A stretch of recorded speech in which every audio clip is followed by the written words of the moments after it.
திருச்சிற்றம்பலம். தென்னாடுடைய சிவனே போற்றி, எந்நாட்டவர்க்கும் இறைவா போற்றி. மங்களகரமான மார்கழி மாதம் மலர்ந்து விட்டது.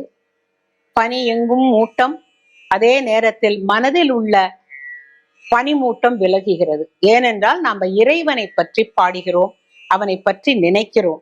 இந்த 12வது பாட்டு, ஆர்த்த பிறவி துயர்கெட நாம் ஆர்த்தாடும் தீர்த்தன் நற்றில்லை சிற்றம்பலத்தே தீயாடும் கூத்தன் இவ்வானும் குவலயமும் எல்லோமும் காத்தும் படைத்தும் கரந்தும் விளையாடி வார்த்தைகள் பேசி வளை சிலம்பவார் கலைகள் ஆர்ப்பரவம் செய்ய அணிகுழல் மேல் வண்டார்ப்ப பூத்திகழும் பொய்கை குடைந்துடையான் பொற்பாதம் ஏத்தி இருஞ்சுனை நீராடேலோரெம்பாவாய்.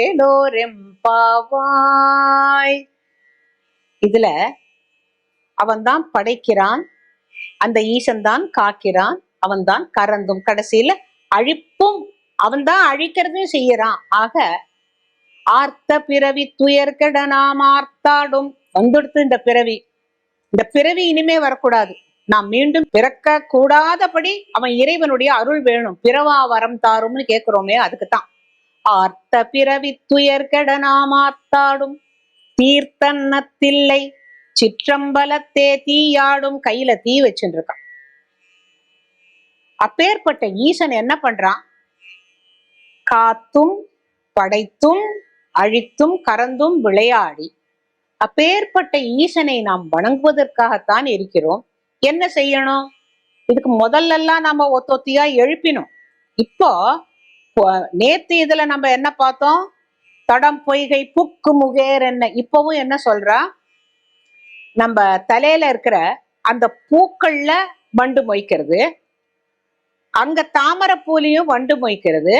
இந்த எல்லா இடத்துலயும் வண்டுகள் மொய்க்கிற அந்த பொய்கையில ஏத்தி இருஞ்சுனை பேர்பட்ட ஒரு வாழ்க்கையை கொடுத்தியே. ஆர்த்த பிறவி கெடணும், நாங்க திருப்பி வரக்கூடாது. ஆனா இந்த பிறவி கொடுத்திருக்க இல்லையா நீ? ஆகையினால இந்த பிறவி கெடுவதற்கு இந்த பிறவியில் கிடைத்துள்ள பாக்கியமான உன்னை நாங்கள் சரணம் அடைகிறோம் அப்படிங்கிறதுக்கு பூத்திகழும் பொய்கை குடைந்துடையான் பொற்பாதம் ஏத்தி இரும் சுனை நீராடேலோரெம்பாவாய். இவ தலையில இருக்கிற பூவை அவ ஸ்நானம் பண்ற பொழுது அதுவும் மிதக்கிறது. அங்க தாமரை பூ, இதுக்கும் வண்டு வருது அதுக்கும் வண்டு வருதுன்னா எவ்வளவு செழுமை இருக்கணும். நீர் வளம் நிலவளம் இதெல்லாம் இருந்தாதான் அந்த இடத்துல வண்டுகள் இருக்கும். இப்பெல்லாம் வண்டுகளே பார்க்க முடியலையே இல்லையா?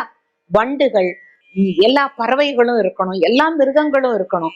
அதுதான் வாழ்க்கை. அப்பேற்பட்ட இந்த பிரபஞ்சத்தை படைத்து காத்து கரந்தும் விளையாடி, உனக்கு இதெல்லாம் ஒரு விளையாட்டுப்பா, நீ ஒன்னும் கஷ்டமே பட வேண்டாம். நீ நினைச்சா படைக்கலாம், நினைச்சா காப்பாத்தலாம், நினைச்சா அழிக்கலாம். இது எல்லாமே உன் கை வந்தது. காரணம், உன் கையில நீ தீ வைத்திருக்கிறாய். தீ வைத்து உள்ளங்கையில தீ வச்சு வடவாக்னிய வச்சுண்டு ஆடுற அப்படின்னாக்க நீ எப்பேற்பட்ட வீரனா இருக்கணும், உனக்கு எவ்வளவு வலிமை இருக்கணும். உன்னுடைய பாத கமலங்கள் ஒன்றுதான் எங்களுக்கு தெரியும் ஈஷா அப்படின்னு சொல்லி ஏத்தி இருஞ்சுனை நீராடேலோரெம்பாவாய். இந்த அழகான குளத்துல ஸ்நானம் பண்ற பாக்கியம் எங்களுக்கு இருக்கு. ஸ்நானம் பண்றது எதுக்காக? மன தூய்மை, அக தூய்மை. அகம்ங்கிறது உள்ளகம், இந்த உடல், இந்த ரெண்டுமே சுத்தமா இருக்கணும். எதுக்கு? அப்பதான் இறைவன் அங்கே அமர்வான் அப்படிங்கிறதாக ரொம்ப அழகா சொல்லியிருக்க.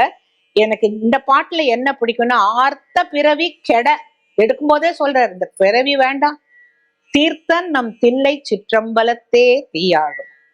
இந்த தில்லை சிற்றம்பலம்ங்கிறது சென்டர் ஆஃப் காஸ்மாஸ் அப்படிங்கிற அந்த உலகத்திற்கே, பிரபஞ்சத்திற்கே மைய புள்ளியில் அவன் ஆடுகிறான். ஆடுறான்னா இல்லையே, அவர் அப்படியே தானே நிக்கிறார் அப்படின்னு சில பேர் கேட்கலாம். அதற்கு என்னுடைய ஆசான் ரொம்ப அழகா ஒரு விளக்கம் சொன்னார். உனக்கு பம்பரம் விட தெரியுமான்னு கேட்டார். ஆமா அப்படின்னு. பம்பரத்தை நல்லா அந்த சாட்டையை வச்சு நல்லா சுத்தி வேகமா விடுற. அப்ப அந்த என் பம்பரம் நிக்குது பாத்தியா அப்படின்பல்ல. சுத்துது நான் சொல்லுவேன், நிக்குது பத்தியாம்பியா.